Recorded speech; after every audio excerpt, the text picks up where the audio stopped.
Bonjour, béni soit le Seigneur qui nous donne cette occasion de pouvoir partager sa parole afin que notre foi tienne ferme et continue à progresser sous la grâce du Seigneur. Un nouveau sujet que je voulais partager avec vous aujourd'hui, au sujet de savoir saisir l'occasion. Nous avons toujours dit que Dieu est le maître des circonstances et du temps. Mais ça peut être un simple discours aussi, parfois en profondeur aussi, qui sait. Mais quand nous réalisons, Dieu utilise les occasions et les circonstances pour faire quelque chose dans notre vie en tant que brebis du Seigneur. Et cela, nous allons lire un texte où il y a l'entretien entre le maître des circonstances et un homme, Pierre, l'apôtre. C'est à la veille du sacrifice de Christ, de sa mort, à la veille de Gethsemane. Juste après ce moment, c'est Gethsemane. On va lire ce texte dans Luc chapitre 22, versets 31 à 34. Simon, Simon, fais attention, Satan vous a réclamé pour vous passer tous au crible. Comme on secoue le blé pour le séparer de la balle.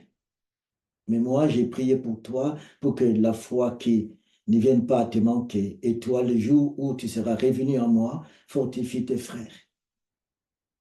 Seigneur lui dit, Simon, je suis prêt, s'il le faut, à aller en prison avec toi, ou même mourir, ou même à mourir.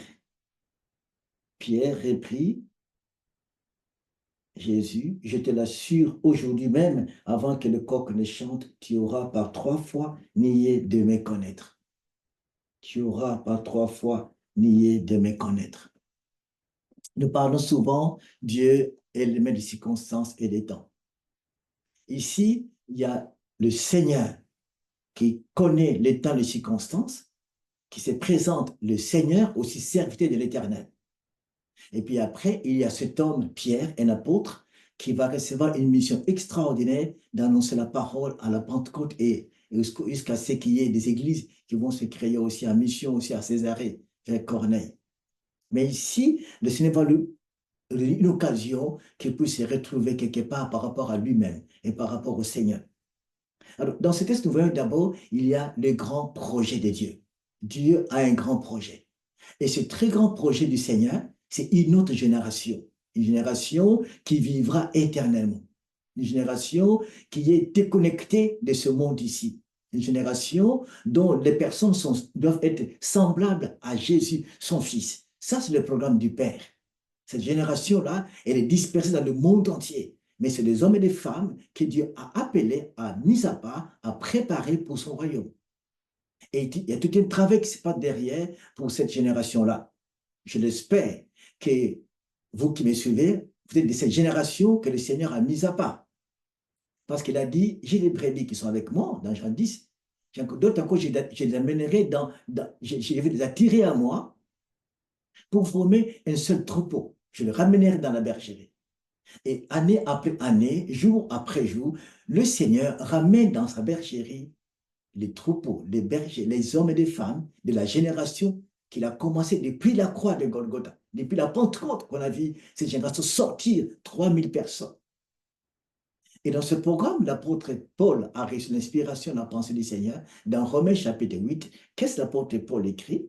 En effet, c'est que Dieu nous a connus d'avance et il les a aussi destinés d'avance à devenir conformes à l'image de son Fils, afin que celui-ci soit l'aîné des nombreux frères. C'est que Dieu a connu d'avance. C'est la préconnaissance d'avance. Il connaissait l'avance.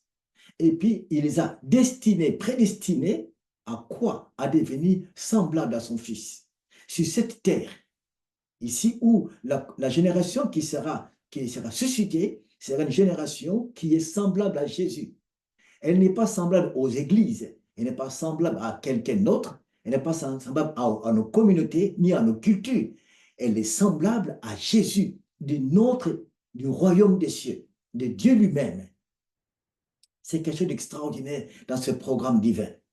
Et dans cette génération-là, Dieu va faire beaucoup, beaucoup de choses. Cette génération qui va susciter et qui devient semblable à lui. Et Dieu va se préparer à changer les hommes, à les transformer, à les façonner à son image. Il y a tout un travail qui va se faire par rapport à ces hommes et ces femmes de cette génération-là.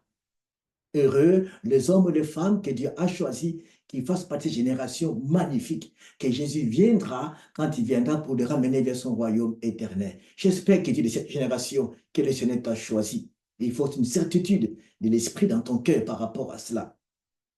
Et ce projet, ce grand projet de Dieu, qui a commencé depuis longtemps dans le cœur du Père et qui a été révélé à la Pentecôte, et qui a été déclenché à la croix de Golgotha, sacrifice extraordinaire, alors il y a un projet, il y a un cheminement qui va commencer. Pour que ce projet puisse aboutir, puisse arriver à déclencher, à commencer en réalité, il faut ce projet de la croix, l'œuvre de la croix du Christ. Et c'est pour cette œuvre-là que cette génération va naître.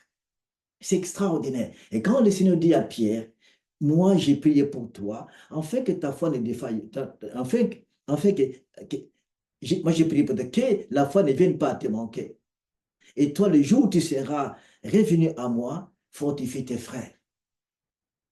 À cause de l'œuvre de la croix, le Père a choisi un homme, Pierre, depuis dans son cœur éternel, dans ce programme éternel, il avait choisi un homme, Pierre, cet homme-là, et qui est une personne de la génération qui va ressembler à Jésus. Et le malin cherche à détruire cet homme-là. Et Jésus dit, j'ai prié pour toi. Mais le Christ est le Seigneur. Il n'a pas dit que j'ai ordonné à Satan de t'arrêter. Il n'a pas dit ça. J'ai ordonné aux démons qui voulaient t'embêter de s'éloigner. Non, il dit, je priais pour toi. Or, la prière, ça s'adresse à une personne. Quand nous prions, nous adressons au Fils, nous adressons au Père, à l'Esprit Dieu, à l'Esprit Saint. Et le Christ prie son Père. Il prie. Il s'adresse à celui qui a dans son cœur le projet, à celui qui détient le projet, celui qui tient la vie de Pierre dans ses mains. Le Christ, c'est comme serviteur de l'Éternel. Ici, il prie. Il prie, c'est un moment formidable dans cette prière du Fils de Dieu. Dieu est Dieu qui prie. Le Christ prie son Père pour Pierre. Et cette pensée, nous la retrouvons encore au plus bas du texte de Romains chapitre 8. Il dit que le Christ, il est mort, il est ressuscité. Paul dit, il intercède pour nous à la droite du Père. Il prie pour nous, il prie son Père. Et le Christ prie pour nous avant d'être dans la Gethsemane, Jean chapitre 17. Et ici, Jésus prie pour cette génération-là, cet homme de la génération. Il prie pour lui, pour que sa foi ne soit pas détruite. Pour que sa foi reste ferme. Troisième chose, en fait que toi, quand tu reviendras à moi, quand il sera solide, quand il va comprendre, tu vas revenir à moi, Pierre, tu vas fortifier tes frères. Tout un programme qui suit derrière. Et tout ça parce qu'il y a un projet du Père, d'un homme qui s'appelle Pierre. Et Jésus dit, j'ai prié pour toi. Jésus a vu ce qui s'est passé. Il s'est mis en avant pour prier pour cet homme afin qu'il ne soit pas détruit. Souvenez-vous, la Bible dit que le diable rôde comme un lion rugissant, cherchant qui va dévorer. Mais le Seigneur prie pour son peuple. Quelle grâce, quelle joie d'avoir ce Dieu qui prie pour nous. Et en cela aussi, dans ce programme du Père, Dieu se donne lui-même. La croix, Dieu se donne lui-même. Dieu se dévoile pour que la génération qui naîtra puisse le connaître. Le Seigneur dit, je connais mes brebis et elles me connaissent. Et il y a cette connaissance du Père 100% profondément et les croyants qui commencent à le connaître progressivement. Cette connaissance du Père et du Fils, du Sauveur et de la brebis. Et c'est extraordinaire dans ce mystère-là. Et dans cela que Dieu se dispose pour nous. Il est disponible pour nous aider. Il nous écoute et nous accompagne. Il dit, je suis le bon berger. Et Pierre est devant celui qui est le maître des temps, les circonstances et le bon berger. Mais maintenant, par rapport à ce sujet d'aujourd'hui, savoir saisir les occasions. En cela, maintenant, qu'est-ce que Dieu va faire? Cette génération qui va naître, elle n'est pas propre. Elle vient du péché, des faiblesses, de l'orgueil, de la vantardise, de l'impureté, des mauvaises choses tellement compliquées. Mais il va travailler cela toute leur vie à travers le Saint-Esprit qui travaille pour nous pour apporter le salut appliqué. Il y a le salut révélé par rapport, le Père qui l'a révélé dans cet testament, le programme du salut, il y a le salut qui est accompli, le Christ à la croix, que maintenant nous pouvons avoir le salut, l'Esprit Saint qui va appliquer le salut sur nous par beaucoup de choses. La nouvelle naissance, la régénération, la restauration, la justification. L'Esprit Saint va appliquer ces choses dans notre vie. Et qu'est-ce que Dieu va faire par rapport à ça? C'est la troisième chose, le troisième point qu'on va voir, les moyens que Dieu va utiliser. Beaucoup d'autres. La parole de Dieu, elle est la base, la clé où par la parole, Dieu nous façonne. Mais il y a aussi un témoignage aussi, les occasions. Dieu a révélé dans la vie de Job, pendant l'épreuve, une parole importante que beaucoup le citent aussi. Dieu parle, tantôt d'une manière, tantôt d'une autre, mais on n'y prend pas garde. Mais quel est tantôt d'une manière, tantôt d'une autre? Tantôt Dieu parle à travers sa parole que nous dit et à travers aussi par rapport aux circonstances. Quand nous venons à l'église écouter la parole de Dieu, c'est une occasion que Dieu permet pour nous tailler, pour nous façonner. Parfois, il arrive qu'à l'église, nous venons pour écouter la parole, nous manquons, nous ratons l'occasion. Parce qu'on n'a pas écouté la parole. On a écouté ce que le pasteur a dit. Mais la parole écoutée, c'est la parole qui va toucher le cœur. On sort de l'église sans que la parole nous touche, sans que la parole nous fasse du bien. Parce qu'on était déconnecté du culte. On était ailleurs. On a perdu l'occasion. Où Dieu voulait bénir. Écoute cette parole des psaumes où le Seigneur dit, Dieu envoie ses bénédictions quand les frères se rassemblent. Il est doux pour les frères de se mettre ensemble. Là où Dieu envoie la vie en abondance et ses bénédictions. L'occasion où les croyants se retrouvent ensemble, Dieu envoie sa bénédiction dans l'occasion où les croyants sont ensemble. Quand nous quittons nos maisons, venons à la communauté, c'est l'occasion où Dieu veut toucher son cœur. Il veut parler en ce moment-là. Il veut pardonner, il veut purifier, il veut reprocher, il veut façonner, il veut tailler. C'est en ce moment-là l'occasion à saisir. En fait, l'état de culte, c'est l'occasion que Dieu utilise pour s'adresser à son peuple. Parfois, on peut rater l'occasion. Je ne sais pas combien de fois tu es allé au culte ou tu es sorti sans rien avoir. Parfois, tu es au culte, tu es distrait. Tu es sorti, tu as raté l'occasion. Combien de fois as-tu manqué des occasions aussi où Dieu voulait te parler à travers une personne, à travers un moment qui est particulier de la parole où tu n'as pas écouté? Oui, tu as rencontré les frères et sœurs, tu as écouté les pasteurs qui parlaient, les frères qui exhortaient, ou tu as cité une louange qui était dans la joie, mais est-ce que ça peut avoir un impact dans ton âme pour qu'il puisse saisir l'occasion qu'il t'a donnée?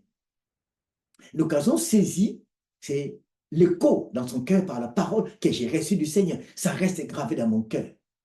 Alors maintenant, revenons aux circonstances. Pierre, une circonstance particulière qui lui sera révélée. Le Seigneur révèle à Pierre, voilà ce que Satan veut faire, te détruire. Il fallait que Pierre puisse saisir l'occasion que le Christ lui a dit que voilà ce qui va se contre toi. Pierre ne veut pas saisir l'occasion. Il va répliquer, je suis prêt à aller en prison avec toi et même à mourir.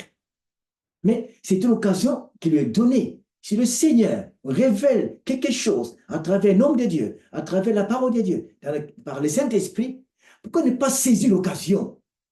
Mais souvent, nous nous mettrons en défensive. Nous refusons de saisir l'occasion. Il a fait mal à un couple. C'est David, le roi d'Israël. Il a fait très mal. Il a tué l'homme, le mari de Bathsheba. Et il se croyait très bien. Mais Dieu envoie un serviteur, Nathan, le prophète, qui arrive et qui va lui parler.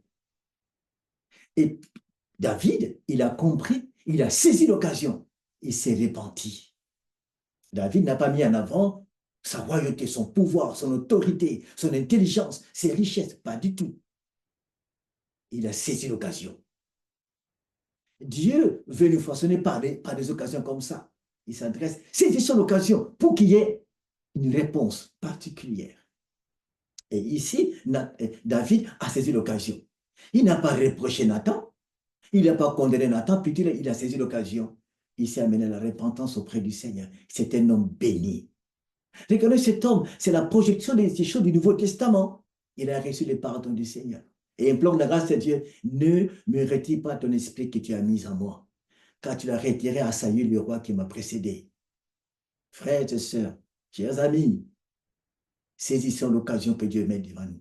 Je ne sais pas quelles sont les occasions que Dieu a mis devant toi, dans ton couple, dans ta famille, au travail, où Dieu voulait faire quelque chose, mais tu n'as pas réussi. Et Pierre a raté l'occasion. Il a loupé cette leçon importante. Il a raté ça. Il était aveugle. Il s'est aveuglé par rapport à ce qu'il croyait être. Deuxième occasion, Jésus va dire, mais Pierre, tu vas me régner 3 fois cette nuit même. Pierre devait dire, écoutez, ah bon? On lui révèle la deuxième révélation. La première révélation du berger lui-même, Satan te cherche et dans le secret, j'ai prié pour toi. Pourquoi ne pas rendre gloire à Dieu? Oui, merci parce que tu t'occupes de moi. Mais non.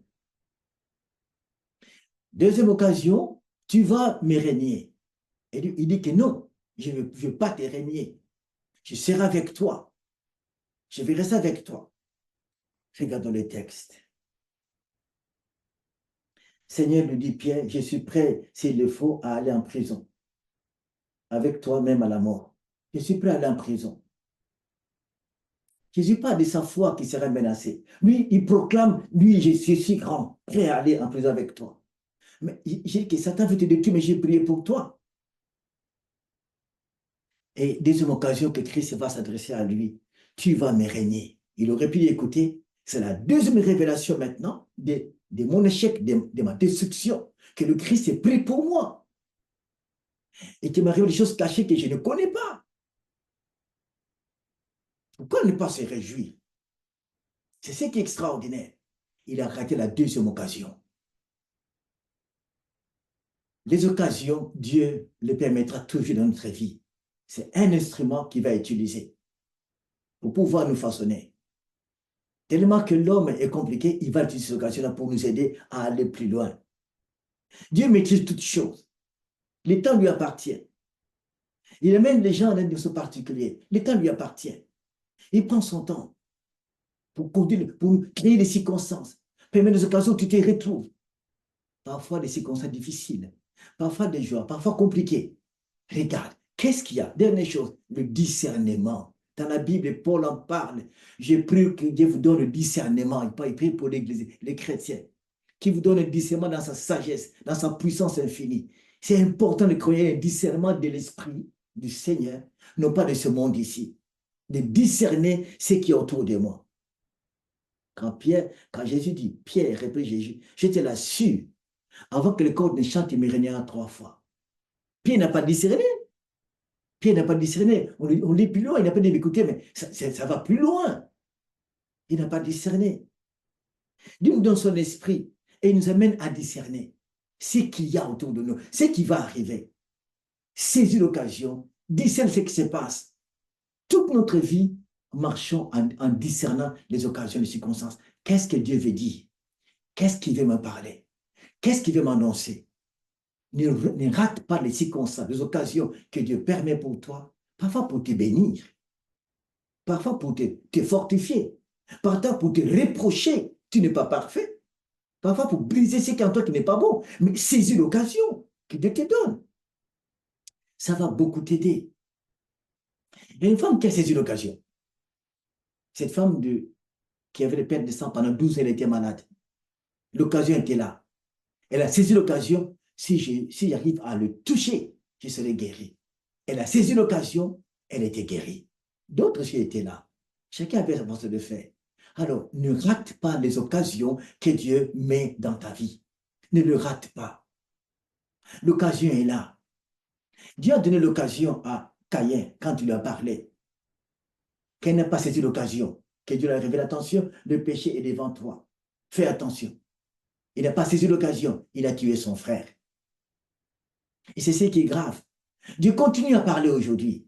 Il crée des circonstances, des occasions pour nous tailler, pour nous façonner. Mais l'Esprit Saint ne s'arrêtera pas. Il va continuer à agir dans les occasions et circonstances. Alors, que faire? C'est de nous humilier, de reconnaître son orgueil, sa résistance, sa façon de faire les choses, son opposition, mon aveuglement. Que Dieu nous aide tous à pouvoir saisir les occasions pour être façonnés par lui, pour que nous puissions arriver au grand projet semblable à Jésus. Saisis les occasions que Dieu met devant toi. Au-delà même aussi, Paul dit aussi, saisis l'occasion pour annoncer l'évangile. Quel que soit le temps, annonce la parole. Oui, ça c'est le cas de la diffusion de l'évangile. Mais si nous prenons le cas de moi-même, de mon changement, de ma transformation, ça veut dire que nous sommes des chantiers interminables. Nous sommes comme une maison qui était à construire. Nous sommes un chantier. On est si mauvais. Mais que le Christ continue à travailler toute notre vie. Nous sommes en train de reconstruire, renouveler, transformer. Que Dieu nous aide à pouvoir discerner. Autre chose aussi, quand Jésus dit à Nicodème, le vent souffle, tu entends le bruit. Tu ne sais pas d'où il vient, où il va. Le vent de l'esprit qui souffle, c'est une occasion. Quel est ce vent qui souffle dans ma vie actuellement? Parfois, c'est le vent de la repentance, le vent de m'humilier devant Dieu, le vent de l'écouter. Quel vent qui souffle. Que le Seigneur puisse t'aider, puisse nous aider à avancer plus loin, à progresser dans la dimension de saisir chaque fois les occasions que tu nous donnes. Non pas agir, moi, au fond de moi, ça c'est autre chose, mais au fond de moi-même, qu'est-ce qui vient m'apprendre dans cela? En revenant à la parole dans le livre de Job, Dieu parle, tant d'une manière, tant d'une autre. Pour faire quoi? Il n'est pas pour parler? Non. Il est pas pour t'amener à un projet, t'amener à son programme. Il parle pour un projet, pour un programme. Et ce projet extraordinaire ressembler à son Fils, être la lumière du monde. C'est pour ça qu'il parle. Jésus l'a dit, cherchez d'abord le royaume de Dieu, tout le reste viendra. Cherche d'abord le royaume. C'est ça le projet du Père. Il parle. Que le Seigneur nous éclaire et nous bénisse et nous fortifie. Et que cette parole, si il y a des blocages quelque part, où tu n'arrives pas, cherche un homme de Dieu, un frère, une sœur, parle de lui, qui prie pour toi que le Seigneur t'aide à discerner à ces occasions. Ou l'occasion que tu l'avais donnée, tu l'avais ratée. Répands-toi simplement auprès du Seigneur. Prépare-toi pour le royaume des cieux. Amen. Je vais prier pour toi. Tu sais toutes choses, notre Père qui est aux cieux, qui a créé la terre et le ciel. Tu crées des occasions pour que nous puissions être façonnés, travaillant par ton esprit. Et par ta grâce, ressembler à ton Fils Jésus-Christ. C'est le grand projet. Là où on n'arrive pas, là où on n'a pas les discernements, c'est toi qui pardonnes, Seigneur. Nous prions aujourd'hui que tu puisses nous aider à saisir des occasions que tu permets dans notre vie pour que nous avancions à ressembler à Jésus, ton Fils. Et à faire ce que toi tu veux, non pas ce que nous voulons. Père, tu connais celui qui écoute la parole aujourd'hui. Agis en lui, bénis-le, éclaire-le et fortifie-le. Merci pour tout ce que tu feras au Saint-Esprit dans la vie de tous qui veulent écouter cette parole, qu'ils soient renouvelés et qu'ils avancent sur le chemin de la confiance et de la transformation et du renouvellement. Glorifie ton nom, Père. Merci pour tes bienfaits. Que toute la gloire te revienne. Merci pour tout. Que ton nom soit béni et glorifié à jamais. Saint, Saint Dieu d'Israël, que ta paix et ta grâce reposent sur ton peuple, à tous qui croient en toi. Bénis-le et fortifie-le. Nous te prions au nom de Jésus. Amen. Soyez bénis. À bientôt.